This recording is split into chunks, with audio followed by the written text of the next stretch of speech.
Hey YouTube, it is Easy Prepper 101. Today we are doing another DIY dryer lint fire starter of using items that you have in your house. Alright, so the items you are going to need that you pretty much have in your house is dryer lint, the cardboard drink carrier, the cardboard egg carrier, or if you don't have the bigger ones like I have here from Costco and Sam's, even the dozen that's cardboard. You do not want to use styrofoam. Wax paper, which you should already have in your house for cooking, and then candle wax that you will then melt in the microwave or stovetop, because we all have candles. And one of the things you'll need to kind of help with this are scissors. So we're going to kind of get this cleaned up, and we're going to start with using the drink carrier, because this is going to be a bigger one you would use to do bonfires or maybe even bigger fires outside, and then we're going to do some smaller ones later on. All right, so what we're going to do is, with having the drink carrier, the first things people are going to say is you just can't put the dryer lint in there. The max is going to fall out, or it's just going to be splattered everywhere. That's why we have the wax paper.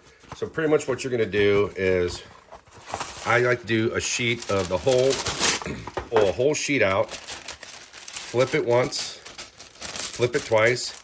You're going to make it big enough so when you kind of put it in, you want to be gentle because you don't want to poke the paper. So then what you'll then do is grab your dryer lint, kind of start poking it in there. It's kind of good to leave the wax paper out because you don't want to fill it with too much dryer lint, because you kind of want this to burn. So now what we're going to do is we're going to have our oven mitt here. And we're just going to put enough in here just to try to, as you can see, it's weighting it down. And we stopped. So as you can kind of see, you're going to try to focus right here. It's kind of getting up to that top part. So it's going to keep everything waxed in there. But what I'm going to do is I'm going to add more wax. I'm going to be mindful of it. And as you can see, it's kind of coming up a little bit. That's going to be about enough wax that you're going to want to do. And what we're going to do is we're going to let this sit, and then we're going to then continue to go on to the rest. And then what we're going to do is use the scissors to then cut it. Now, here, what you could do if you really wanted to, if you didn't want to keep the cardboard, you could almost just pull this out and just have it without the cardboard. So you have two options, with the cardboard and without the cardboard. All right, so what we're going to do is we have our wax melted, and what we're going to do with the egg crate here, which you can have the big one or the small one, is we're going to take very small, get them in there, because we don't want to keep we don't want to go over, because when we're cutting it, it's easy so we can keep them in their little pods. So we're just going to put those in there. You don't have to do a lot. Now, the one thing you can do is, if you really want to, and certain things, is if you want to maybe put some wood chips or anything like that in there, you can. And then I'm gonna have my wife pour the wax in there, and make sure when you are pouring that you have some type of an oven mitt or something, because it's very hot when using the measuring cup.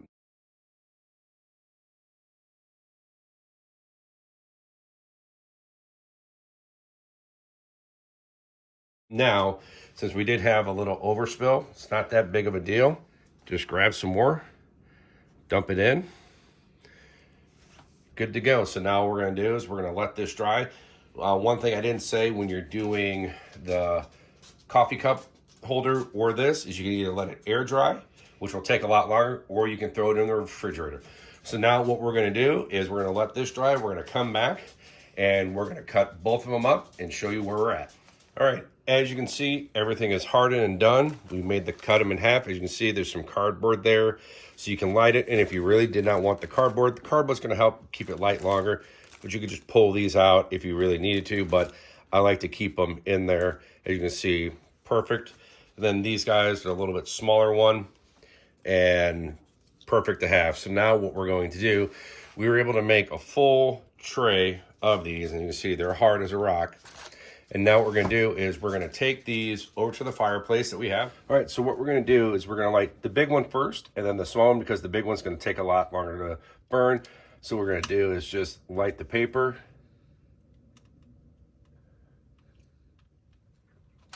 And as you can see, it's starting to catch the rest of the paper, and then it's going to start to get the cardboard with some of the tinder. And we're going to now light the small one here. We're going to light the cardboard.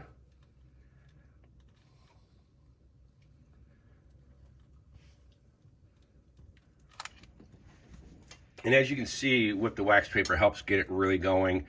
And it's just going to be a longer burn, especially if you're going camping or getting a fire going. That's stuff that you're going to want to do, because you want to slowly, then you're going to start adding your kindling. As you can see, the smaller one there, catching on fire with the cardboard. You see it fell over, it's going to really start burning. Having one of these options is a good thing to have, and it's something very cheap that you can make in your house, because everyone has dryer lint, wax paper, and these type of cardboards. So think about this. You know, yes, we're kind of coming out of wintertime, but guess what? Spring, summer, and then fall camping season is coming around, and that's what we're going to want to have.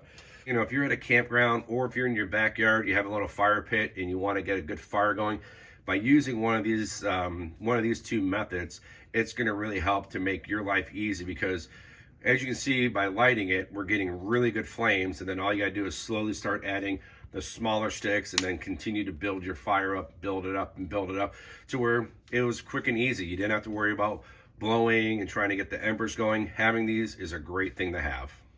With that being said, hopefully you guys like this little kind of an updated version that we did. I'm also going to put the first DIY that we did using the paper towels holder, the paper, and the toilet paper. So if you want to see that one, that will be in the description down below. If you guys have made these in the past, or if you made the other ones, write those down below, because I really would like to hear, did you have good success with it or not, which you should. As you can see, these are burning nice and hot and would get all your kindling and flames going. So write those down below. Hit the thumbs up if you like this video, and if you haven't, please hit the subscribe button. Thank you guys so much. We will catch you guys down the road.